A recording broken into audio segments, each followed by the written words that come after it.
හාදුවක් එහෙම නැත්නම් කිස් එකක් ඒ අතරින් දෙතොල් තෙත් කරලා ආත්මයම අවදි කරන දෙතොල් හාදුවක්. ඒ හැඟීම ඒ මොහොත කොහොමද විග්‍රහ කරන්නේ? ආදරය, ප්‍රේමය, සරාගය මේ ඔක්කොම කැටිවන උන්මාදනීය ආනන්දයක් දෙන හාදු ගැන ඔයාලා දැනුවත් කරන්න කළා. දෙන්නන් වාලේ ඔහේ තොල් දෙක අතුල්ලනවට වඩා හාදුව කියන්නේ කොයිතරම් අමන්දා නන්දනීය අත්දැකීමක්ද කියලා තේරුම් ගන්න ඔයාට මේ වීඩියෝ එකෙන් පස්සේ පුළුවන් වෙනවා. බ්‍රැන්ඩන් මේ වීඩියෝ එක අවසන් වෙනකම්ම හාදු දෙන හැටි හරියටම අපි ඔබට උගන්වනවා. මිනිස්සු හාදු දෙන්නේ ඇයි කියන එක විද්‍යාඥයින්ට තවමත් ප්‍රශ්නයක්. මිනිස්සුන්ට හාදු දෙන්න හිතන්නේ ඇයි කියලා තේරුම් ගන්න තවම කවුරුත් සමත් වෙලා නැහැ. මිනිස්සු විතරක් නෙවෙයි චිම්පන්සියොත් අපි වගේම මිනිස් හාදු වලට සමහර හාදු මාරු කරගන්නවා. හදවත පතුලෙන් මෙන හැඟීමකින් අපි හාදුවක් දෙද්දී අපේ ඇස් පිය වෙනවා.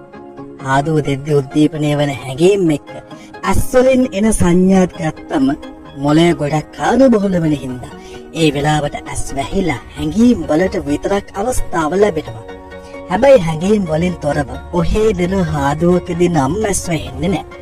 ඉතින් බොහෝ කාන්තාවන් තමන්ගේ සහකරුගේ අවංක බව පරීක්ෂා කරන්න මේ මොහොත යොදා ගන්නවා. ඔව් ඔයාගේ ඇස් වැහිලාද කියලා අය හොරෙන් බලනවා.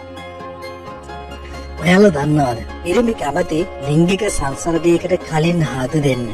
හැබැයි ගැහැණුන්ට හාදු ඕනේ වෙන්නේ ලිංගික එකතු වුණාට පස්සේ. තොල් කියන්නේ න්‍යායිකව බැලුවොත් ලිංගේන්ද්‍රිය අවයවයක්. ඒ හින්දා තොල්වල සංවේදී ස්නායුවන්ට මිලියනයක් විතර තියෙනවා.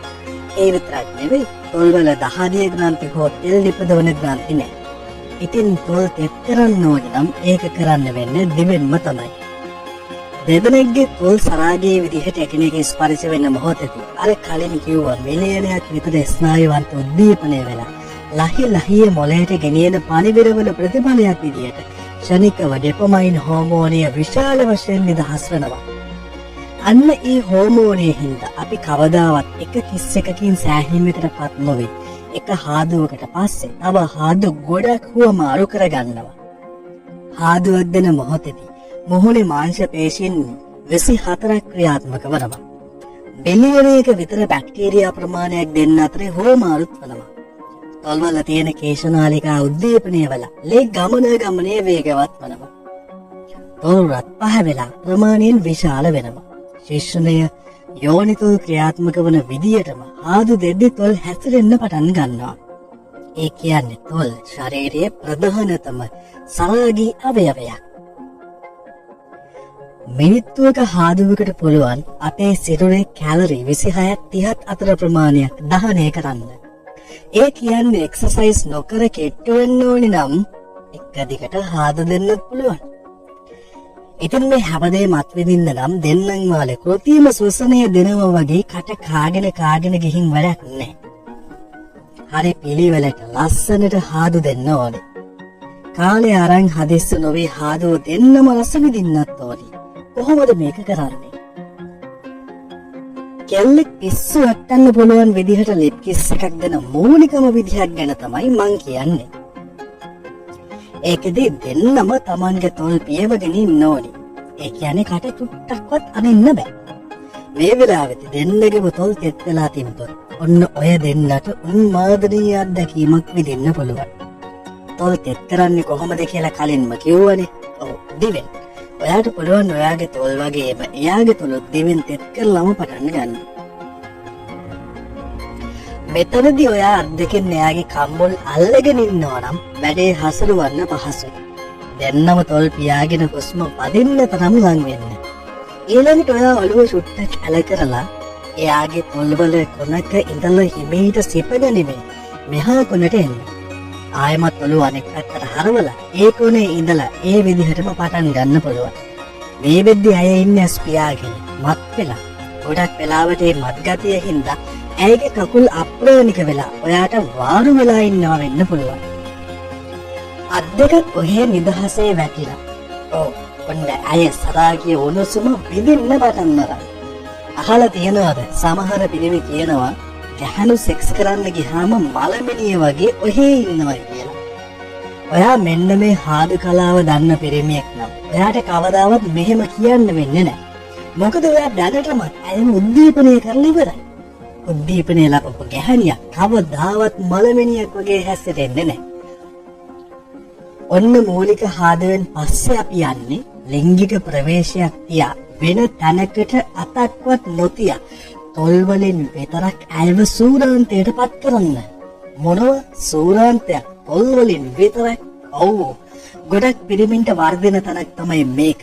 කාන්තාවන්ට සූරාන්තය ලැබෙන්න නම් ලිංගික ප්‍රවේශයක් ඕන කියලා හිතන එකම ලොකු මිස්ටේක් එකක්.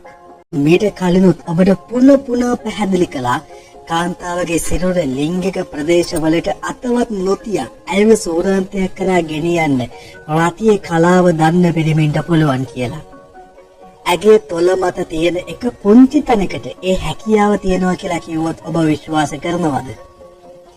ඇයගේ උඩතොලේ මැද V අකුර හැඩයේ කොටස. අන්න එතන සංවේදී ස්නායුවන්ත ලක්ෂ ගණනක් තියෙනවා.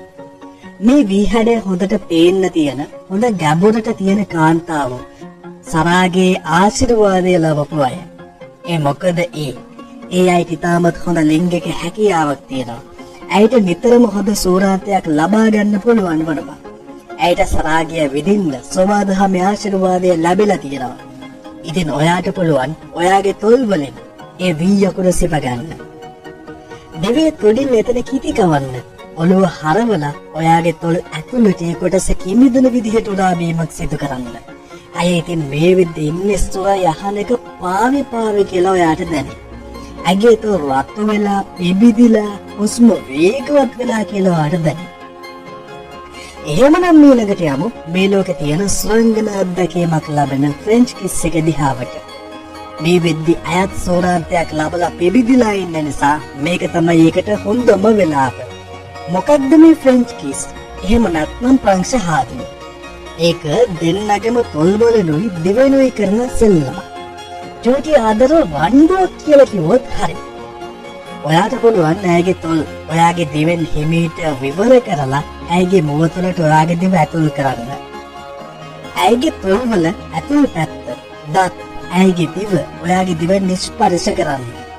ඇයගේ මුව ඇතුලේ ඔයාගේ දිව කලත්තනවා කිව්වොත් මේක මීට වඩා පැහැදිලි වෙයි.